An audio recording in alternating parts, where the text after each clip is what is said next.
So much recognition, 3 nominated Grammy Awards. Yes, thank you. When you was approaching this album and came up with this album, did you foresee this coming? Yeah, from the first day, absolutely. You're not gonna win the championship if you don't see yourself winning the championship. Every day we worked on this album was a 2.5-year process with me, Cuz Lightyear, and No ID. Every day of that, I would convince myself more and more that this was the best album in the year that it dropped, which was the 50th year of hip hop, and that it was Grammy worthy. So we'll see what the voters said, but we absolutely thought every single day it was worthy.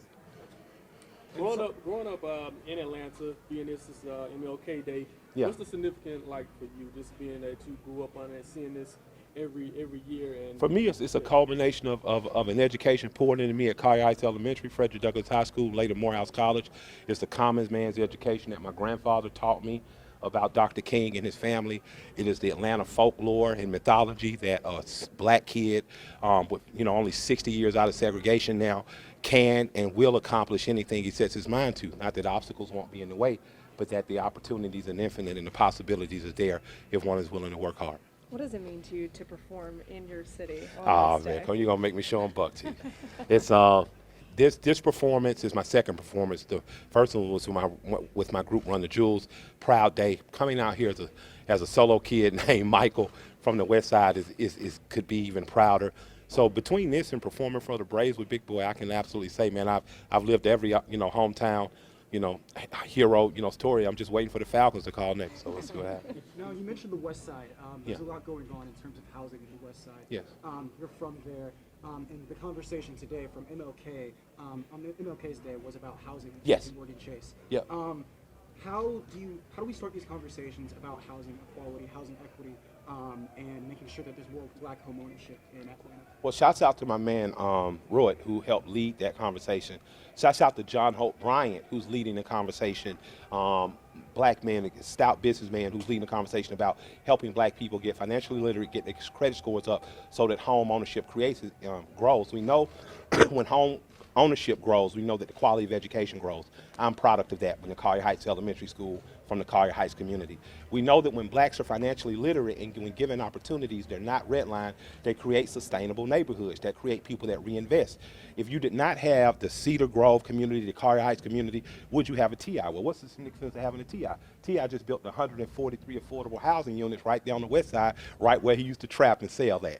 That is a significant thing because what it teaches is that the same ambition you have as a petty drug dealer as a teenager wanting to be Scarface, you can use to become an actual businessman that invest in housing in your community. My wife and I, Shayna Render, is an amazing real estate developer. She's working right now on a deal to bring more affordable housing along that corridor in the Bluff. And we're also building Bankhead Seafood as an actual restaurant that families can go to within 15 minutes of their house and they don't have to drive 30 minutes north or 30 minutes south. So along with having sustainable housing, having the structures that support sustainable housing is important. It's important that grocery stores and drugstores get back in our community. It's important that small and medium businesses are supported, which is why we're bringing Bankhead Seafood back. So I don't only want us to be able to live there, I want us to be able to not have to drive 40 minutes to a Whole Foods. I want us to be able to be in walking distance within parks and exercise areas. So we have done a job of investing. I think Atlanta, whether it's me, T.I., Jeezy, or 2 Chainz, has grooming a system of athletes and entertainers that are going to do that, and I believe that private and public partnerships can help that grow. I want black people like at the Rice Center and what they're doing, what the Russell family is doing to become more financially literate, to be lined up for the next 20, 30 years of jobs in tech and outside. I'd like to see the West Side remain, if not all, a predominantly black enclave because we know that it helps economics in our community. We know that it helps politicians get elected. We know that it helps this state be a more progressive state. Mike, you also mentioned voting. Yes. Voting to the polls. So Yes, why yes. is that important that we get a full, strong turnout this year? On a hyper-local level, it's very important that you stay engaged because hyper-locally is where the change happens at. When you look at $40 million a few years ago coming down the pipeline for trade schools, Atlanta would have gotten skipped had it not been for Vincent Ford. If Vincent Ford wouldn't have raised hell about it, we wouldn't have had the trade schools blossoming on Metropolitan that we have now. So for me, it's important on a hyper-local level. I know it's sexy to argue about who's going to be president, but it's sexier to know who you're voting for judge, who your prosecutors are going to be, it's who your mayor is going to be, who they're going to anoint as police chief. So it's just on a hyper level. Get to know your city council person. I talked to Antonio Lewis the other day, fine city council person. I think he's amazing. I think he could be lined up to be one of Atlanta's future mayors. Told him I didn't want to see him doing bills with a Pooh Shiesty mask, but I thought he had an excellent bill that would have given black Atlantans or Atlantans period essentially gun locking mechanisms in their cars so kids breaking into cars wouldn't have firearms. I thought that was excellent. The city should have gotten behind that. So I want to see more young legislators. I want to see more young people in city council. I want to see more progressive mayors like the one we currently have and his work around housing. So on a hyper-local level, the vote is important. Whoever's going to be president is going to be a bigger argument, but hyper-locally, you should care about who's going to be your mayor, who are your state representatives, and who are your governor more than anything. Mike, you were talking about like the expansion of the exposure for young black kids and career choices. What did that mean to you to have scientists and engineers be so successful commercially and opening up with that today? Well, man, it's been huge. I mean, thank Dre and Future just for doing the record. Thank Atlanta for cornerstoning Michael as an album this year and allowing it to be called Album of the Year on so many lists and coming home with that Grammy as the goal. It means a lot to me because I grew up in a black neighborhood that was totally black. The only time I saw white people were on PBS. Thank God for Fred Rogers and Bob Ross, right? But I had such a plethora. We had black Muslims, we had black Catholics, we had black scientists and engineers, we had black working class folks that were nurses and dump truck drivers like my grandparents. So it showed me that every opportunity was available that I chose and that I worked at. My grandmother sent me out with every tradesman you could. The carpenter, the electrician, the car and body guy, they all came back and said the same thing. Immensely talented kid, smart as a whip, ain't gonna do nothing with his hands, Betty. So you better hope he's smart enough to get a good job. Luckily, I get to sing and dance for you guys, but I want Atlanta to remain a place of infinite possibilities for all children, but especially for black children. Mike, you mentioned several times about your recent album and how important bringing home a Grammy would be, not only for yourself but for Atlanta. Yes. Can you elaborate on that a little bit more for me? Me bringing home a Grammy for Atlanta would be equivalent to the Braves bringing home another championship, the Hawks bringing home their first, or the Falcons bringing home their first. I'm a product of this city. And I mean a product of the city in every way. I don't care if you're talking about Bob Horner, Chipper Jones, Steve Barkowski, Billy White Shoes Johnson. I'm a product of Dominique Wilkins, Doc Rivers. I'm a product of Deion Sanders. I'm a product of every sports player that's poured into the youth. I'm a product of what Ted Turner did and giving free Braves tickets away for kids who read well. I'm a product of this city now, and Tony Rexler giving my wife and I an opportunity to have the swag shop up. What I would like to do is return a championship through a Grammy to this city, because this city has poured so much into me. And if you've heard the album Michael, you're hearing more than my autobiography. You're hearing the story of a boy in Atlanta. What kind of impact do you think MLK has in Atlanta to the young people out there that are in the crowd watching you today? What kind of impact do you think? I think he's a measuring stick as a young person. He's a measuring stick that's an alternative narrative to what we hear. We know this country was started.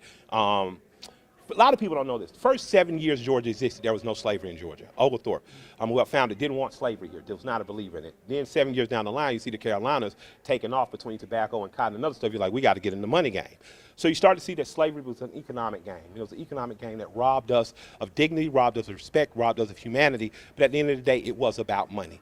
You then get to see, once emancipated, blacks start to make very quick strides into land ownership and into development in this.